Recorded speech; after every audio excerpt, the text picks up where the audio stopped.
Fine, I like your idea of keeping our words, but what I'm afraid is that if they get into English and they become English words eventually, will we lose our languages in our other parts because of that process? Because then some of the words, like this Brahman, Atman, and Maya, whatnot, will get absorbed in English as a terms, and they will become their terms, like okay. many have been. Okay, this is a point that can happen unless we are actively using them. For example, some misused terms like Pandit.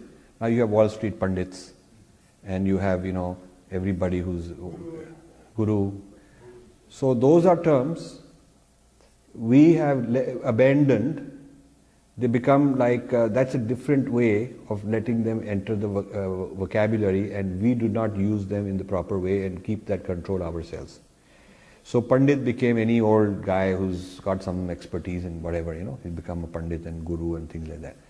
So your problem is, your question is, your point is a very important one. If you introduce your word into a language and do not keep control over it, and you are not the authority, you're not keeping, people were not complaining that this is misuse of Guru. Who's this guy Guru, So then what you are doing is you're abandoning that, and the word is becoming trivialized. It's becoming superfluous. That can happen also. But words have been added from various languages where people are very sure. People who use the word as a sign of being a sophisticated person to know a Greek word or a Latin word or a French word. Yeah.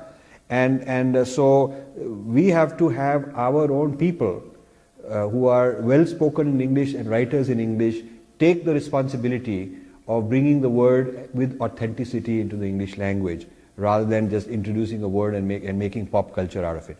A lot of Hindi words and Sanskrit words are becoming part of pop culture. Yeah, so that's the risk and that's the opportunity to preserve the original Sanskrit word.